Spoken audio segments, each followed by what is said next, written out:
And welcome to Khordmaster. No, just kidding. I just like doing that to make things uncomfortable and awkward. I was excited.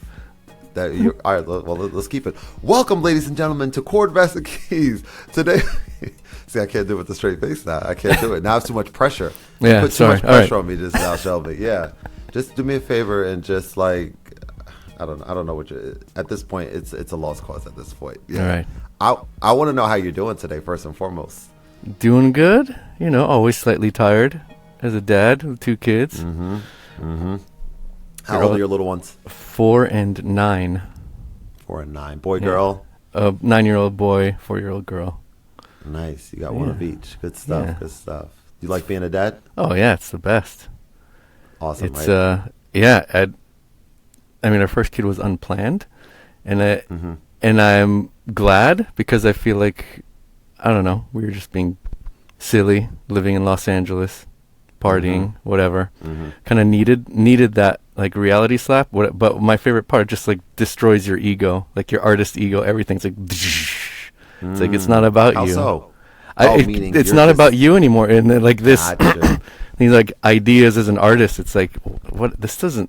Yeah, it's fun, but now there's this person now, and like it's not that as big of a deal, you know. It destroys your ego in a good way, I think. So I mean, I'm super grateful for it because I feel like I don't know. We were this. I would just we just kept on putting it off. We were like, I have kids. Oh, it's too fun in Los Angeles. So yeah, second kid was planned though. We were like, okay, we're gonna number have a 2. Second, structure it. Yeah. But the irony is, like, then I was shocked. I was like, when it's like, oh, we're pregnant. I'm like, I don't know why I was shocked. Yeah. You're But a I veteran at it by that point. But I think it was like, oh my gosh. I was like, oh yeah, the first 2 years I'm gonna be so tired. Like it all you kind of put those behind you a little bit, and then you're like, when it comes again, you're like, oh yeah, that was really intense, and I'm older now. Oh. Yeah. It's gonna hit me differently. Yeah, right. Because the first time you're experiencing it for the first time, so you know to expect tiredness and stuff, but you're kind of just going with it. Now it's like you know that this is going to happen again, and of course there's some change. I've heard with people with multiple kids, like where things like different radically in terms of like the sleep schedule and stuff. With child 1, well, what are your kids' names? I don't want to say child 1 and child 2. Maybe I don't know if should keep it anonymous on the internet or whatever. Keep it anonymous. Yeah. But the boy and girl, we'll do it that way. Yeah, C and Z we can say. C and Z. Z. They're totally different, complete opposites. Okay, wow, yeah. C didn't sleep, woke up all the time. Z sleeps. Yeah, it's just it's full contrast. Yeah. It's quite fascinating how that seems to happen quite often, you know. What were you like growing up? Oh, if you want to throw astrological signs, I would say typical Pisces, like just super creative. Okay. Into the arts, kind of go with the flow. Yeah. Pretty happy, really into like fantasy, toys, games. Super nerd. Yeah. You know, what kind of games? I mean, everything from nerdy role-playing games to Nintendo games and everything. I mean, I love worlds and like world building, which I would say could even relate to Catbeats in the sense of how I approach it.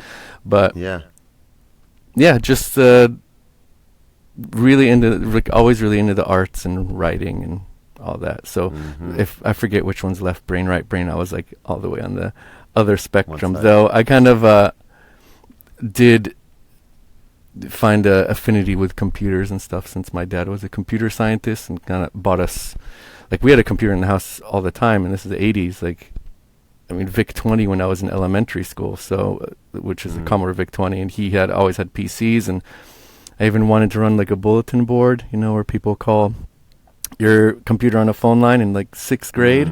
He was like, yeah, I'll buy you a phone line. You can try it. So he kind of encouraged it because he was a computer guy. Yeah. And a programmer, a computer scientist. So I that kind of, I guess that tech side, that's when it kind of bit a bit. So like this kind of creative art side and then the computer side, I just found it really interesting. Gotcha. And like, in a sense, even create world building there, since a bulletin board is like, you know, it's like it's you're calling like a one web page. So one person is visiting your one thing, but everyone kind of created their little worlds around it. They're like this, it's like a little community, but everything was very, mine was totally corny. I was like into Thor comic books, so mine was like Thor's castle or something like that. And, people go in and talk about, not so much superheroes, but mostly a bunch of little kids and like teenagers talking about games and whatever, just being nerds, calling one at a time. But my dad encouraged that, so I was lucky to have like a dad who'd like spend the money to like do that, just since it was also his interest. But he never pushed it upon me, which is nice. He just saw that, okay, you're interested, well, try it. One thing I regret though is like I never got my head around MIDI at the time. I had an Amiga with like a MIDI port, connect the keyboard to, but I was just like, nah.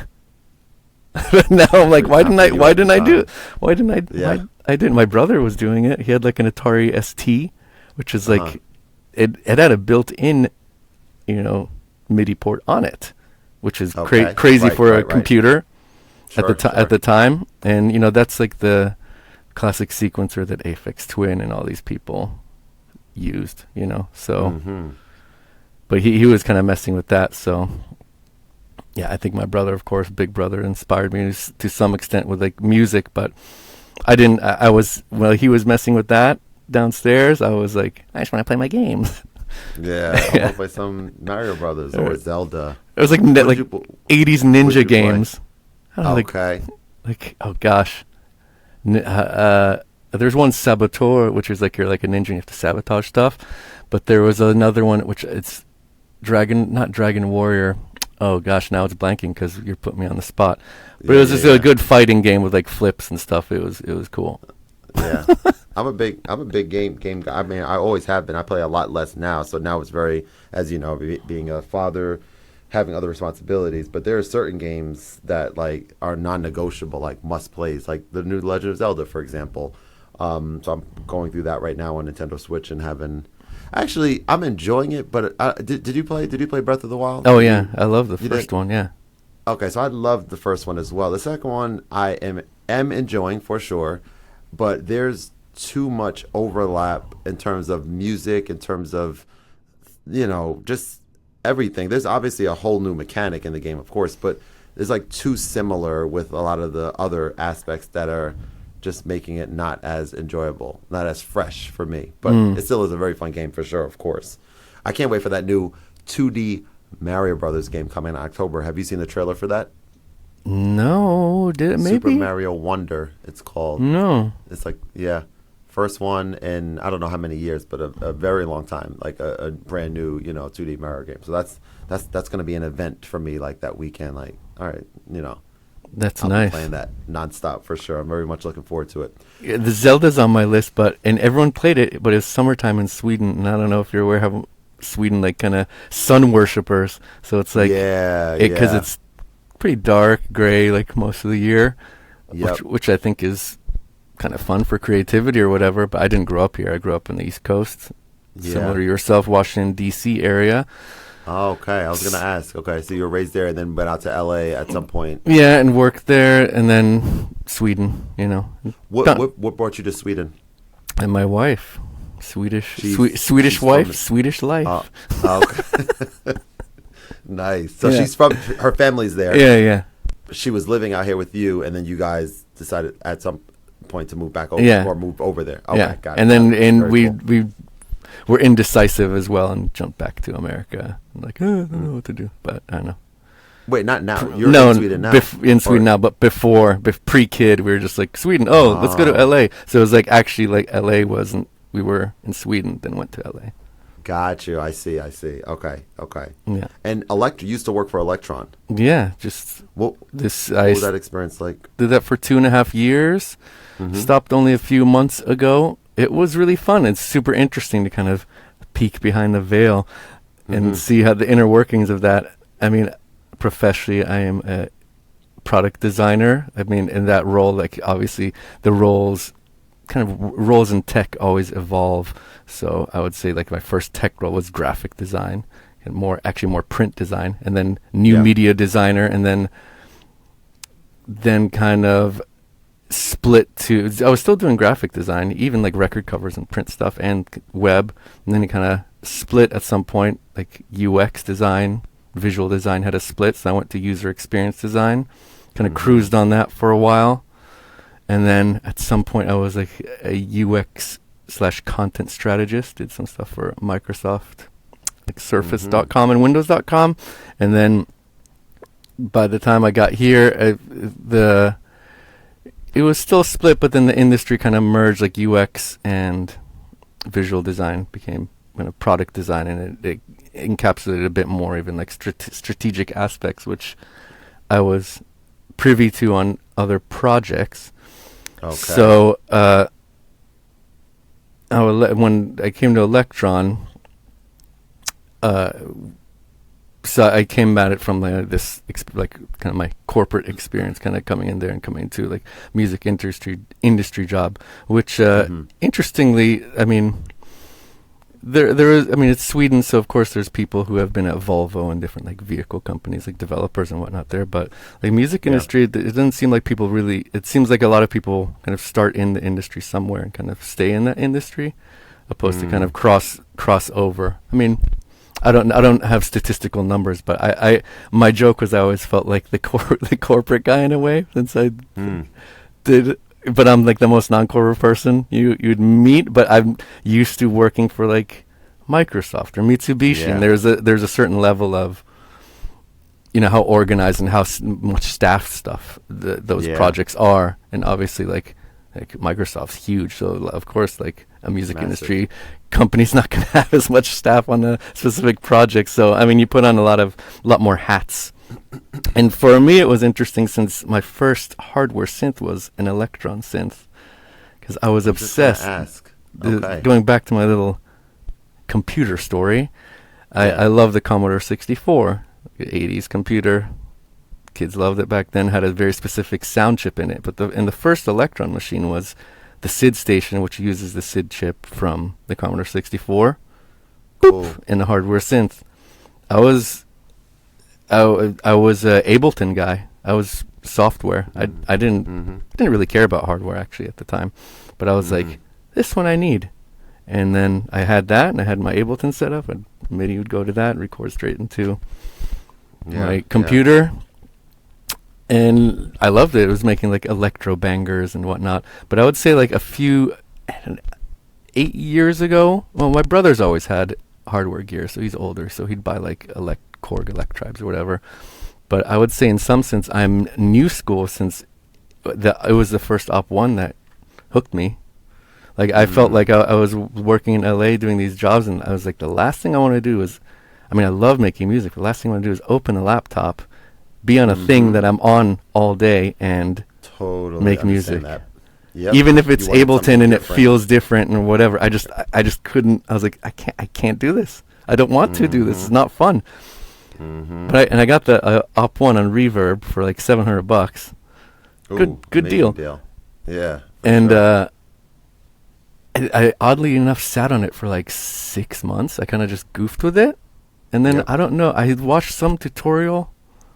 I don't know who at this time. I'm gonna default say Ricky Tinez, but I don't know if it was Ricky Tinez. But I watched something, and then it all clicked, and then I was in Sweden, and I was just, America was it was pretty intense to move back. We had with our kid, so and our cat died. I don't know. It was like intense time. So I was like, okay, I'm just gonna chill on this balcony, the Op 1.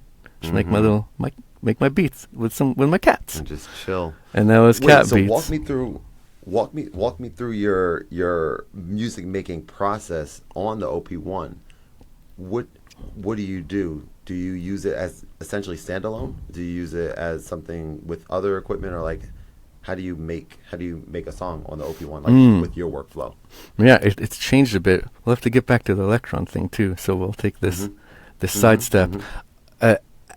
Originally, it was all OP1, as they intended, I guess, like using it as a 4-track, making a loop, whatever, 8-bar loop, and then doing the drums, doing the low overdub, cut and paste the whole group, do it there, do a little more. Here's a song. The song is not super complex. It's maybe like, could be even as little as like 2 patterns, 3 patterns. But, you know, you're muting things, tweaking things, doing anything. Record that onto the record player on the machine, export that to the computer. And then actually on the computer, or oddly enough, iPad, I was like, still like averse computers. I'm like, F this, GarageBand. What's wrong with GarageBand? It sounds just as good. One thing I like about GarageBand is that, because I play live bass on a lot of the Catbeats stuff, is you don't see your waveform when you're playing bass or keyboard or singing. You know, you like that? I did, because it's like, it's back to, I mean, I played in bands in the 90s, like punk bands, and we recorded on the tape and all that good stuff. But it just, it makes you have to use your ears. You have to know your song. Opposed to, okay, here, I see that when that bass drum's coming in, I'm going to go boom, because you're anticipating it. So it just puts you more in your head. And I mean, Apple did it because of probably memory issues. You know, they can't, on the iPad, the processors at the time, they couldn't show the waveform and like record it, or for whatever reason, you know, so it flips you to that view. But I really like that. So I kind of stayed in this comfy balcony zone, no computer, even though I have one, and did most of the songs that way, finish on the iPad, then export it, master it myself, or have someone else do it and build it from there.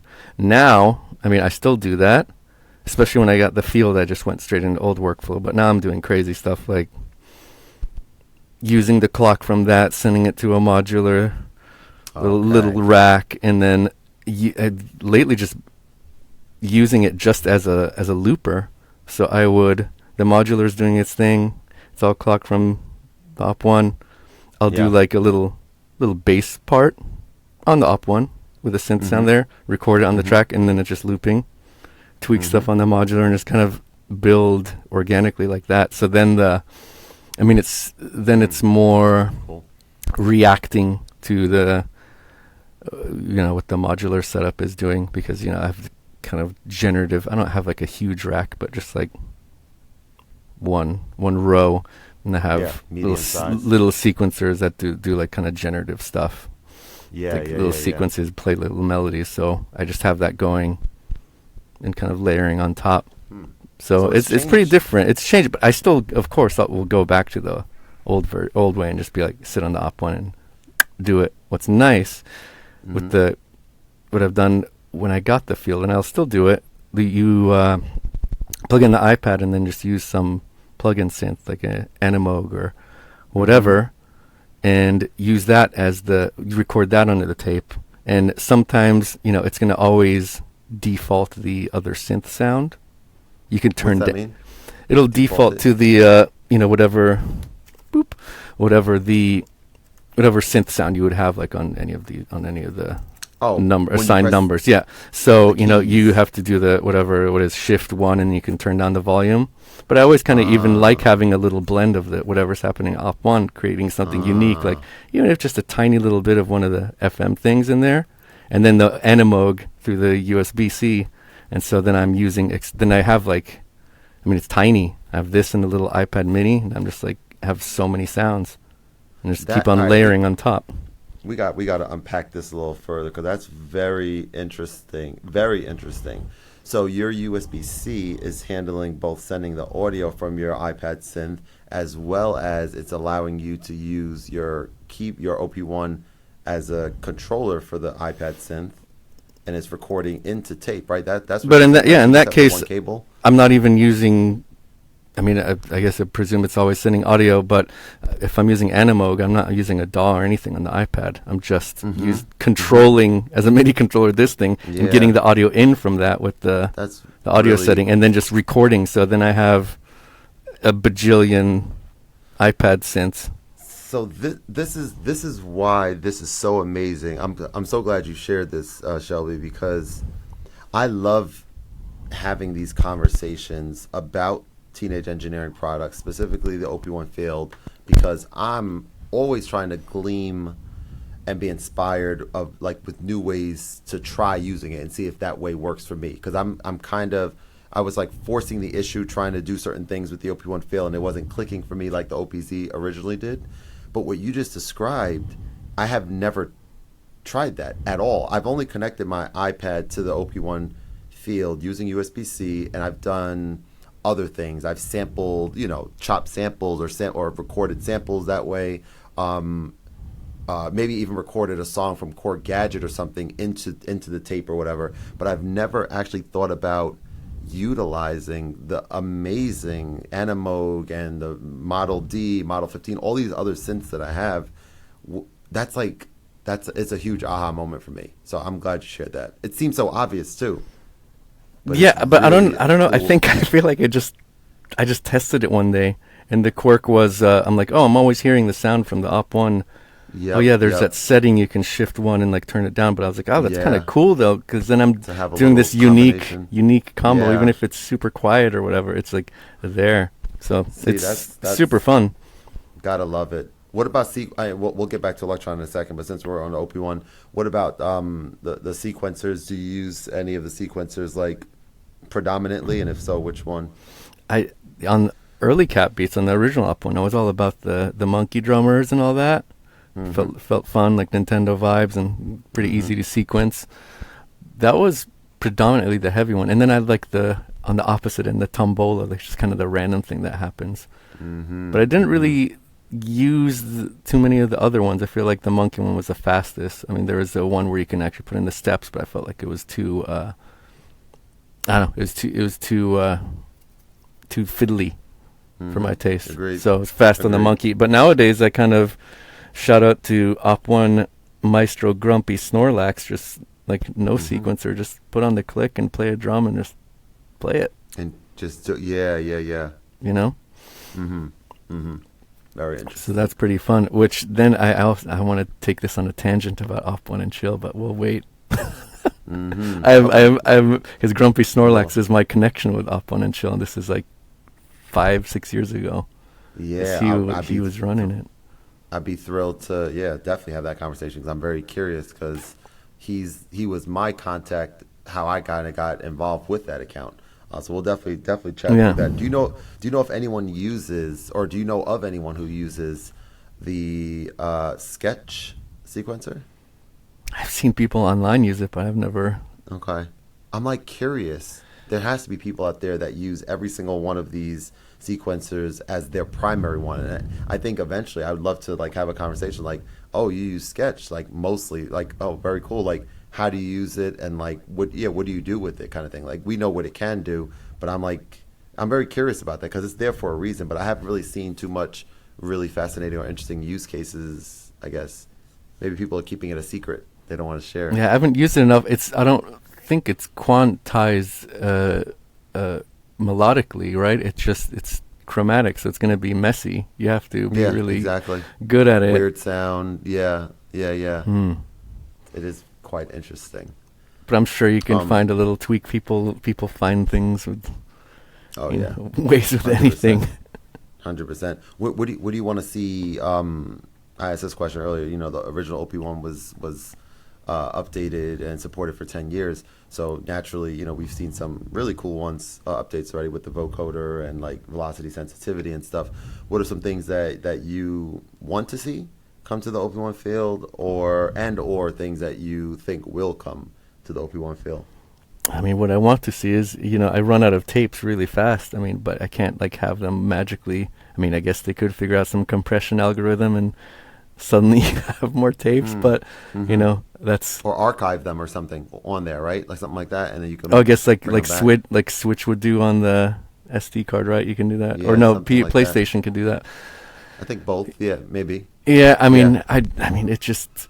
I almost want to. Maybe that's their point, because it's like you should buy another one. I'm sometimes like, maybe I'm just like that guy, like that Japanese guy on Instagram who has like 4, Oh, really? I'm like, wow. But I get it. Like, you run out of tapes, and you're like, I got to plug in my computer and get the tape again. But like, Yeah, for sure.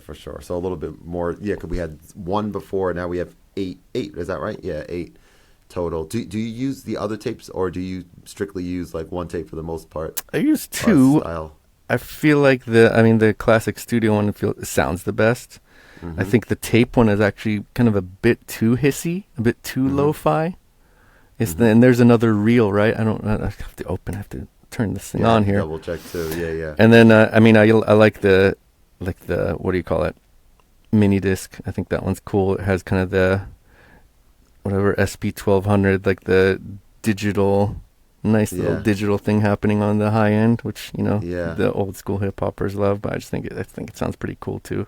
Yeah, definitely. Yeah, Porta 4-track, vintage 4-track. Yeah, I mean, vintage is a little. I know I have a whole tape done on vintage 4-track, so I like that one. But Porta, I just felt like was way too noisy for my taste. And I like it lo-fi, but I was like, wow, that's just a lot of hiss. Yeah, but it's authentic, but most of my tapes are on the Studio 4-track, and then one on vintage, and one on mini disc. Do you use the Z at all? Oh, you yeah. have one? Oh, yeah. You do, and you use it. You like it? Yeah, I love it. That's it. Yeah. I mean, a little history. A lot of the teenage peeps were old Electron peeps. So they were there up to the Mono Machine and the Mono Machine keys. This is this is like early 2000s. I think one guy was there even a few years ago as the chief technical officer. So there's a lot of early Electron has a lot of teenage engineering has a lot of Electron, early Electron DNA. I mean, there was a shift. I mean, they kind of worked on like a handful of devices, those guys. So, but I would say that the the workflow is very similar to an Electron device. I'm fascinated by that. As far as you selecting patterns and kind of like what's happening. I mean, it's in some ways, I don't want to say easier, but they've kind of pushed it to a different level of how much you're getting out of like the whole space. That like how they do there's the patterns, and you have like the melodic, the keyboard, so you kind of see what's happening. Which actually, I think Mono Machine did have that. The Mono Machine keys had little LEDs to show you what's happening as well. So I mean, that's the name of one of Electron's early products. A really early Mono Machine. Okay. There's one Mono Machine keys, which was it's like huge, like keyboard with like a sequencer, and like had 16 buttons going down along the side, and then that huge keyboard, if I remember correctly, had LEDs above each key, like full-size keyboard, and then it would kind of reflect what was happening on, the sequence and like the note. You can change things. So yeah, for me it was very comfortable to use the Op-Z because I understood that workflow. Though we didn't. Since I was, we were talking about with my gear acquirement. Like I just had the Op-1. But when I got to Sweden, I did end up buying a Digitech Electrons sampler, and some other like little modular stuff. The Critter Guitari, I love like their weird little synths. Yep. And I was getting into like kind of the Electron world, and I did at some point make the connection like, oh yeah, early teenage engineering or early Electron is kind of like teenage engineering. A lot of similarities, even to the point like even before I worked at Electron, and like knowing these things for a fact, like the marketing materials, like that early stuff kind of had this irony to it, always had little Japanese text somewhere, and kind of had this look.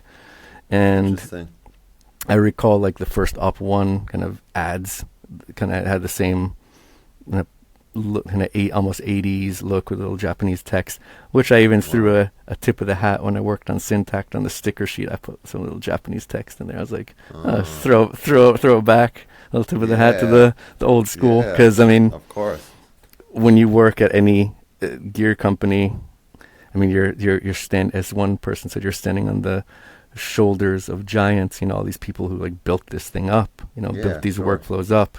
I mean, I think so, especially Electron, which kind of has a strong sense of its legacy, and it's still making these big kind of boxes. And I mean, it hasn't really changed radically form factor wise ever from the original like TE guys making the big metal boxes.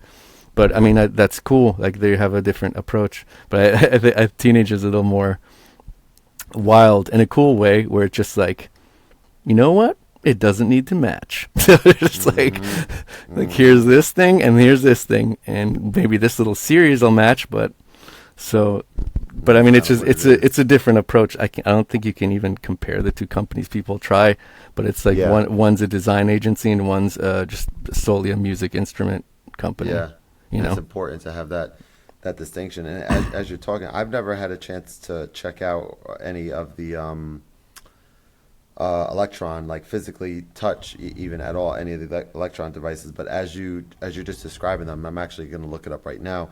I know that there was one thing that really stuck out to me, and I'm going to try to find it.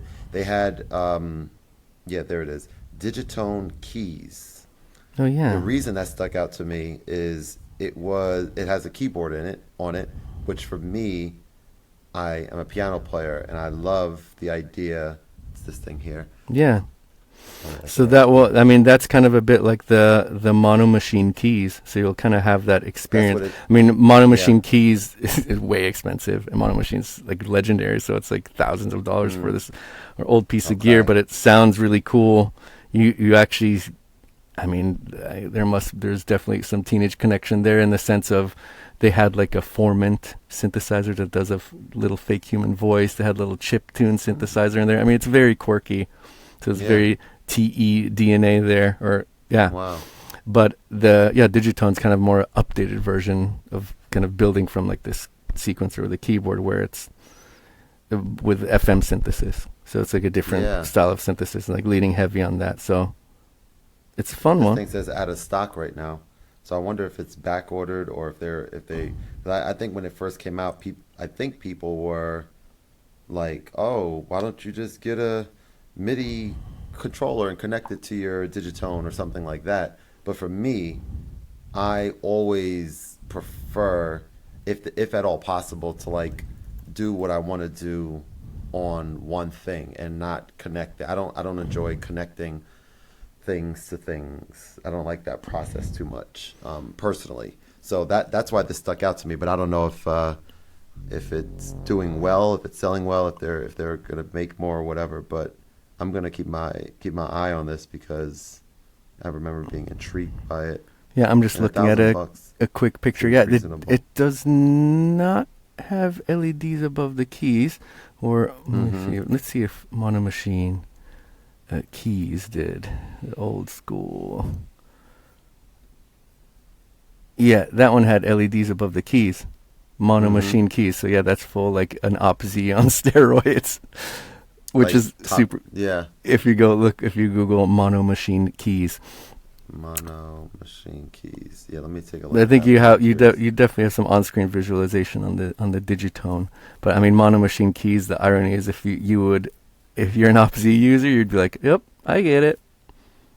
It's almost Mm, like the same, a lot of the same dudes. interesting.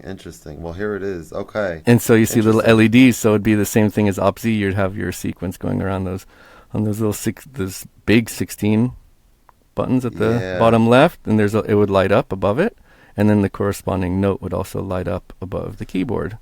that's a really cool. Like, I mean, yeah, it looks really interesting. And I think that when you talk about DNA, I think that the one I was just referring to just now, it definitely seems. I mean, the similar format, right? With the brains on the left and then on the right is the keyboard. It's a similar kind of style, but like you said, those lights above the keys. Yeah, I can see how this could probably. And I wonder how much something like this goes for. Obviously, this is like. I Well, think, what year do you think this came out? I mean, that was 2004, something like that. I So mean, yeah, 2000. it's gonna be crazy. I'm gonna read this whole article. Now. This is cool history. I didn't know. I had no idea that this existed. But I am fascinated about right now. So like, there's multiple different. And as a non-electron person, I don't know much about the differences between these different things: digitone, digitech, all these like other digit things. I don't know like the differences. Um, which one do you have, I and which have one would you like recommend to a novice? all You of have all them of them. because I was a fan. Like at first, I had just Digitact, and I think Yeah. th- um model model not model samples model. Why am I forgetting the name of it? Model Cycles. cycles. That one. Thank you. Yeah. Mm-hmm. Um, just those two. But then like working there, and just I was like, okay, if I'm a product designer now, I'm going all in. Getting them all, and of course to get a deal. So like, obviously, right? So I pretty much Pokemon the ones that are still exist. Caught them all. I mean, they're all very unique. Octatrack is its own beast. It's kind of, I mean, that's and it's kind of the old. It's kind of in between, I guess, teenage era until the current era or ish era. So it kind of shares the same screen design that Mono Machine has, but it's just this insane, giant Swiss Army knife. I wouldn't say that should be the first one you jump into, but it's like a sampler that takes you to, that can do so much more and like become a looper, and it's just so feature packed. And but like it's a barrier of entry, but it's so crazy in a sense that it still sells, even though it's super old. Like old. And but is there one product of theirs that would be considered the most popular currently? I mean, probably the newest one, Syntact, and I worked on that one, and I think I actually think that's a good entry one in the sense that there's not a lot of. It's pretty straightforward, and there's not a lot of setup. Like you can go in and make sounds. I think Digitech, since currently they're not it's not loaded with a ton of samples. You have to like put your stuff in it and kind of work with this like file structure system. To kind of get your head around that. It's not hard, but it's kind of old school like DOS vibes. But I mean, I thought it was cool. I like the Digitact. I would even say I worked on some firmware updates for that, but the one I didn't work on that came out this year was like amazing with adding like kind of like time stretching and like sample chopping in a kind of a primitive way, but it enables you. There's certain musical things you can do with it which would take forever on another device, kind of like these taking all these samples and like randomly cutting things up and like inserting them. Make some really kind of weird like IDM stuff and record little loops. Now you could record little stems. So I really love that update on the Digitact. But I mean, I would say for you, your first foray would probably Syntact would be the way to go. I mean, you get analog synthesis and you get digital synthesis. You get 12 tracks, and we packed it with so much stuff, and it's just so direct. Like you have, like OpZ, you have like your envelope and effects ends. You push the shift button to go through those layers of the 4. You just have dedicated buttons for that on a Electron device. You have like the syn button for synthesis. You have the a filter button for filter. You have amp button for amp. Interesting. Amplifier amplitude. But you have a little. You can go a little deeper because there's 8 knobs and there's it's more to do. I wouldn't say so. In some sense, it's a slightly more advanced, but I think Syntact is kind of a pretty easier one to grasp because you don't have to go to those areas and tweak. You can just stay on the syn page because even that has like a decay. So you can just stay in your little world and then kind of go out, branch out and kind of experiment more and make your sequences. I mean, before I worked at Electron was known for the parameter locking feature where OpZ, you hold the trig and you turn it, and then like it's going to remember that. So when it hits that step, I'll be like, oh yeah, you held the step and you turned the got you. The filter. So the snare goes whack, whack, whack. It's become more muffly. Electron kind of, I think it was the first ones at probably Mono. I think Mono like way back. Wow. Maybe one of these people did it, but someone way back when did it, and it was, I think that kind of like, then everyone kind of eventually copied that. But that was like the thing Electron was known for back in the day. So, but it still builds heavily on the kind of sequencing, and especially with like probabilities and stuff like that, you can build a pattern and really go nerdy into programming it, which, I mean, I'm a bit of both worlds. I'm kind of probably more a live recording guy. So like like programming so much. Sometimes I do, but I oftentimes even on OpZ just record and play, just like click, click, click, and be like bee boo bee boo bee. Playing something in live. Yeah, and then just maybe I'll change. Like I mean, since I'm old school, I'd probably won't even change it if I could change it in the sequence. Yeah, maybe I'll do it, but maybe I'll just be like, nope, make a new take. Either that's what it is. Or it depends what's do another one. What's faster in a way, and like I don't know. I kind of want. It goes back to just me as a musician. I just want to get the right take. Sure, that's the most important, right? But I mean, programming is really fun, especially for like experimenting. You go to like crazy worlds of electron stuff, like getting into every step and probabilities, and when it plays, and you really create these things. So it's cool. It has its own flow. It's a syntax. That's the jam. That's one to look. All right. Well, I just favorited it on my iPad there, so I'm definitely look into it. I would say too with the Z, man. I think having that master track allow you to move, like do key changes. It's just absolutely beautiful and just amazing and just so smart, and how you could choose what you want to invoke the key change, right? If you want the melodic stuff or if you want any of the samples, and changing up the drums and sequencing these key changes. It's just like when I started doing that, it's just a really, really fun piece of equipment to use. And the fact that it's so small, like the Z talking about, the fact that it's like so small allows me, like one of the most fun things I like doing is having it with these headphones connected, standing up, dancing, moving, holding it in my hand, and performing or remixing one of the tracks that I already created on there using the performance effects. That is just so much fun. And I don't know if, I mean, maybe people do that. I'm not sure. But the idea with like, okay, you're not doing that with any other contemporary to the Z because everything else is bigger in size, right? This, you can do something special with it.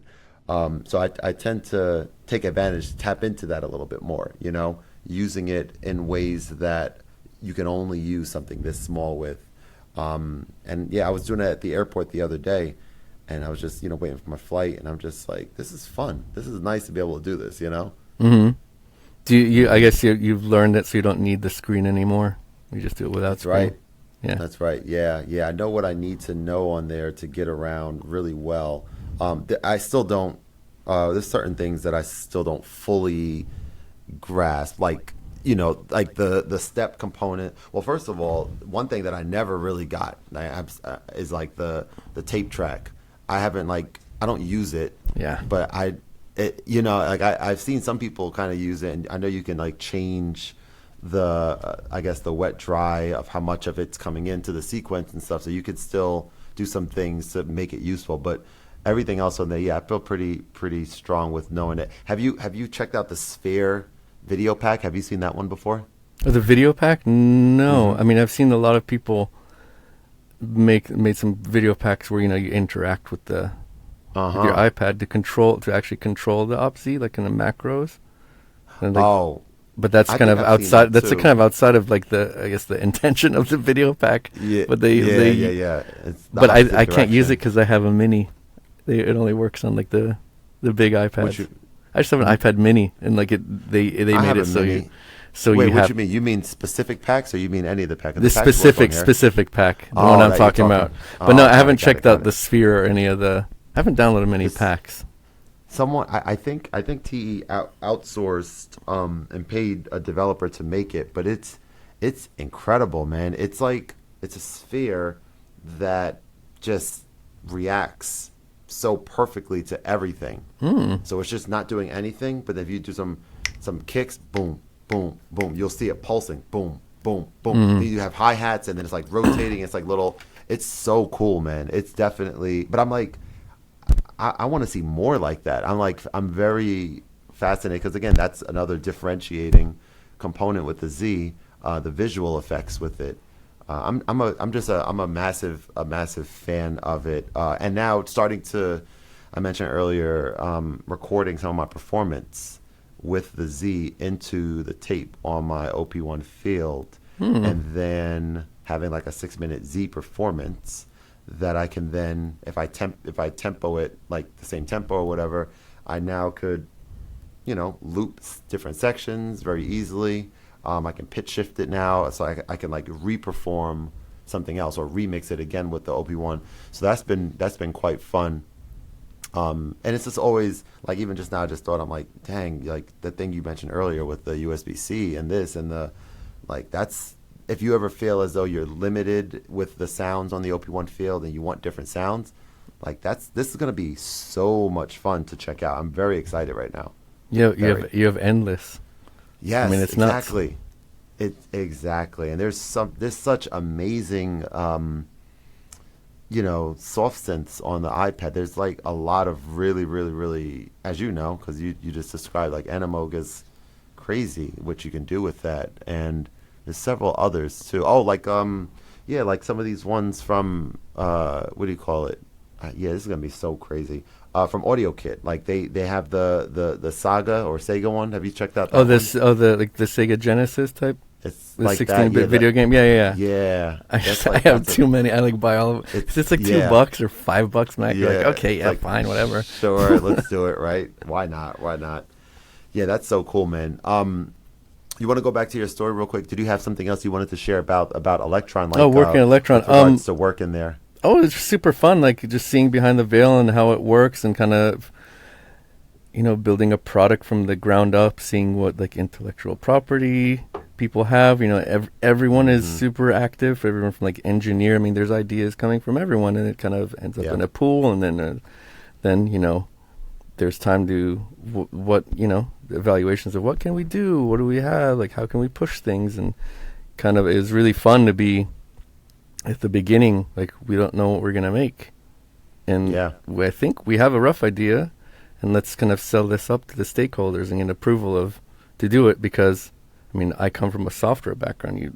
In web and apps, you don't really, it's not that same level, because you don't have to be like, we need like whatever bajillion dollars to actually make these metal boxes and get them manufactured. It's a whole different game.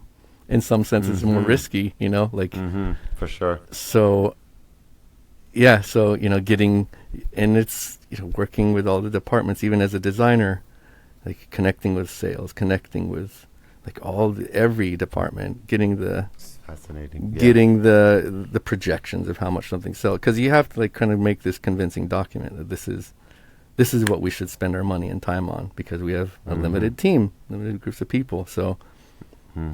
I thought that was super fun, like connecting all there, and then it gets approved, and then it kind of goes into the pipeline, and then everyone kind of is Voltron connecting and robots connecting and doing their parts, and like, I mean, if anything, it's like a band, and you have like, there's a bassist, there's a drummer, there's a guitarist, a singer, a keyboard, it's like you're working on like a piece of gear, and that's kind of your song or your album. So, and I would even say cool like it, way of thinking about even that. The passion and emotion is very band dynamic. I'm assuming at every music company, but I felt like Electron felt like very band in a sense. A lot of people were like big fans of the brand. I'm a big fan of the brand, but the irony is like, it's like, but I think that's why they hired me. I was like, I like Electron. I mean, Op1's my favorite, but Electron's number 2. That SidStation was awesome. It's my first hardware synth. But, so I was like, I wouldn't say skeptic, but I was maybe not as big of a fan as some other people, but which is fine, because you need balance, and that's why I vibe with the, when I did my job interview with like guys I really looked up to, like who made the Digitone and Digitech, like. And they appreciate like kind of an outsider's view of coming in on it, and in the sense of also I'm not like super gear guy. Like I said, I bought gear later in life, and much like you, I usually don't plug into multiple things. I'm like, I like to do things on one. Like I like like Electron is so good at connecting to bajillion. In the Digitech, you could connect 8 other MIDI devices, and it's like your brain to like all your hardware synths. So, I mean, that's bonkers, but I was never that guy. I'm like you. I'm like, so you make it in this one box, bounce it, and then I'll just add stuff later. I mean, now I'm kind of skirting in there, like the danger of modular and connecting my op1 to the modular or whatever, but not as intense as other people. So not as intense. Okay. So how did you move over to where you're at now? It just felt like I had an opportunity that, you know, life is timing. I've worked there before, and it kind of became I guess passionate about like caring how people feel in a team, like band dynamics in a way. I played in bands, you know, toured America. I've been in a van with a group of dudes, and it's like family, and it gets really intense. And, you know, I saw like, you know, Electron had a bit of that, and I kind of like, I really got like the irony of like, you know, I love gear, I love making stuff, but like caring about people, like the connecting people. I was like, you know, is it more important than making gear? I don't know, but I was like, I saw there's a management opportunity. I was like, I should try it. You know, I'm still homies with all the Electron peeps, so yeah, and kind of like just see where product design goes, because I mean, of course, where I'm at now, it's definitely more like corporate stuff, but I mean, there's opportunities are kind of more open. It's a design, it's an agency, so who knows if we make some crazy AI stuff or go into this part. I mean, I was there before. Was a lot of like automotive tech, kind of like newer automotive tech, which is fun. So I don't know. We'll see where it is. But I'm still working on like music stuff in my head right now. Game Boy Advance software with this great developer named Bad Diode, which I was able to reach out to. So I couldn't reach out to him before because he's like, it would be conflict of interest. I work at I'm making gear. I'm not going to help this random guy. But I reached out because his like Nintendo software is based on the Electron workflow. I'm like, hey, you want some help? I used to work there. I was like, yeah. So that wait, you gotta explain that to me. So he's you and him are doing. Well, he started one. It's this Stepper. You can download it now. So this is an app on the 3DS right now? Right now it's a 3D. Yeah, it's on the 3DS. You have to firmware hack your 3DS for this. Okay. But otherwise you can put it on any, I mean, those Anbernic, all those kind of new ones that are out there, you just put on SD card or whatever. It's free. Okay. So he started this Stepper thing. I jumped in, helped him kind of like bring some of my Electron stuff in there. His stuff's inspired by Electron.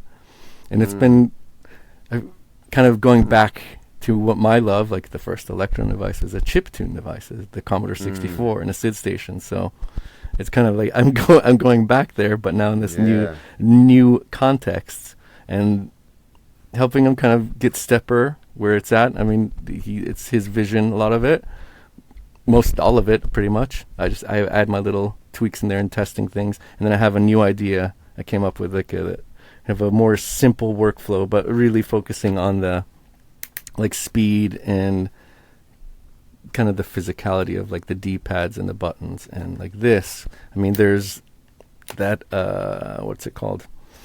The M8 I'm blanking. What's tracker sequencer? You know, tracker is just you see, it's like the poly-N tracker, just a bunch of numbers. Oh yeah. Sure. It's like just a little like Game Boy one like that, which also leverages kind of like not a lot of buttons. But I have a new idea that I'm working on with this guy. So we hope to do something. I mean, at first proof of concept Game Boy, but if we can get like a better chip in it, maybe it can be more. I don't know. We're just having fun with it. So it's kind of keeping. Right? I'm getting to scratch that itch on the side and kind of be in a new place. So I don't know what the future will bring, but I'm kind of in both places. So managing people professionally and like seeing what product design means in 2023 at an agency that does a lot of digital stuff, and there's AI on the horizon and all this stuff, and talented people making sure they feel good and they're growing, and then just doing little things on the side and all of that. Where, buying too much gear. Always that. Where's your company based out of? Are they based out of Gothenburg, Sweden? Yeah. Yeah, right. Yeah, so same city as Electron. The teenage is up in Stockholm. Got it. Very cool, man. Well, we're gonna get ready to wrap up. I just wanted I to gotta just ask you say, about Grumpy Snorlax, Op One and Chill. oh yes, yes, yes. We did talk about that a little We bit. kind Go of ahead. weaved around, so I hope this interview makes sense for the people. But yeah, Op One and Yeah. Chill, interesting since Grumpy Snorlax is the best. Like I was like, I'm trying to get my head around making like a set on Op One. He sends me everything. He sends me his whole set. He's like, just check it out, man. Just Yeah. G Drive. I have he just gives me everything. Like Yeah. learn. Look, this is how I did it. You can check it out. Super nice. And Op One and Chill was that was a cultural moment because it was Op One was pretty. I don't, it wasn't new. It was 5 years old at that point, but Yeah. it was documenting kind of something that I feel like happened on the internet and early Instagram at the time, like kind of people making beats on Op One and kind of discovering this new kind of Star Wars looking piece of gear. You know, it's not the SP, it's the Op One. They're making cool hip hop beats, and at some point, like there was this intersection of kind of going back to my loves, kind of like Nintendo, like kind of chip tune, like video gamey meets lo-fi hip hop, and Grumpy Snorlax is right there on the forefront with a bunch of other people. And at one point, Spotify even had like a cute beats playlist, which was huge. And it was all like these video gamey, lo-fi. It was like too video game to be lo-fi beats, but too lo-fi beats to be video game. Super unique space. Catbeats fit right in there. Like that's where I want to be. That's your pocket. You know? Yeah. And Grumpy Snorlax was there, and I mean that scene, there was a cultural moment where like that's where I met Richard, Gerald, who's also a TE mentor. I'm working on a record with him. He said he met you as he was leaving Stockholm. You were arriving. He's from Brazil. He said hi. As he was leaving. Oh, so that might be Henny the Business he was thinking of? I don't know. He said he's Stockholm yet. Oh, he didn't? He No, so that told me might be he met him. me. I don't know. Okay. Who looks like me. But in any case, I mean, Anyway. yeah, in any case, it could be. He knows who you are, him. but Richard, Okay, yeah. so he was kind of in that scene. He's a TE mentor now. We're working on a record Okay. together. We kind of connected Very cool. because of the whole Op One world, Op One Yeah. and Chill world. So there was kind of this. There was a cultural moment there. I'm not saying the cultural Yeah. moment's gone or whatever, but like anything, like every music yeah, genre, yeah. it goes up and down. Like it's Sure. you know, it'll have its peak, it'll go down, it'll come back up, or like it's just like anything in Sure. creativity. And like the internet, and now it's even crazier with the internet. It's gonna go through really fast on TikTok. It's like, Yeah. but yeah. So Yes. Grumpy Snorlax and Op One and Chill, and then like you got the reins, and I was like, Yeah. wow, what's Yeah. up with this? How does Khordmaster fit in? Now they Right. turn the tables on you. Dude, I mean, it started with the OPZ and Chill account because I remember vividly a story post going up on OPZ or OP1 and Chill, one of the two. Actually, I'm sorry, OPZ and Chill is something I created. So it's that was around too. In any case, one of those had a story, and it was like, hey, we're looking for someone to help out with with the OPZ and Chill account. And at that time, that's when I had first really started to make some traction with the Z. And I was like, this is an incredible opportunity. That was my mind. I was like, if I can get there, I could, make content for that, for an audience of people who specifically love it, et cetera, et cetera. Not knowing who was handling the OP1 and Chill account. I had a relationship with, Grumpy Snorlax from chatting with him, little, here and there and stuff. But after the fact, after we started talking, is when he told me who he was. And I was like, oh, snap. This is you handling the account or whatever the case is. And then, it's a really cool thing. I mean, even just kind of like understanding the history, with that. I forget the other person's name who I talked to. I would scroll up and see like who was the first person. It was someone else. I don't remember, but there was someone else. I think I spoke to them like once or something. Yeah, a while or something. Yeah. But it is definitely a great community, and I mean, just seeing the stuff people do, with this hardware is like just very inspiring. But we do have to wrap up because we are perfect timing. Yes, we're just at our hour mark. But I just wanted to say thank you so much for taking the time out, and really enjoyed meeting you and chatting with you and kind of learning more about you as a person. and your background. And like I said, man, iPad and OP1 together, I'm going to actually check this out right now outside. So any last words from you? No, it's keep on being creative. Get out of your comfort zone. Try a new piece of gear. Yeah. All the different workflows are beautiful. I think the DiBiase has a great quote about. I wrote it down once. The beatmaker DiBiase, but all workflows are beautiful. It just sends you in new places, and I totally am with that. So, yeah. Another Khordmaster Keys guest. I had him on a while ago. He's awesome. Yeah, he had a lot of great things to share, as did you. So yeah, thank you so much for your time, and I'll see you on the next one, bro. Thank you.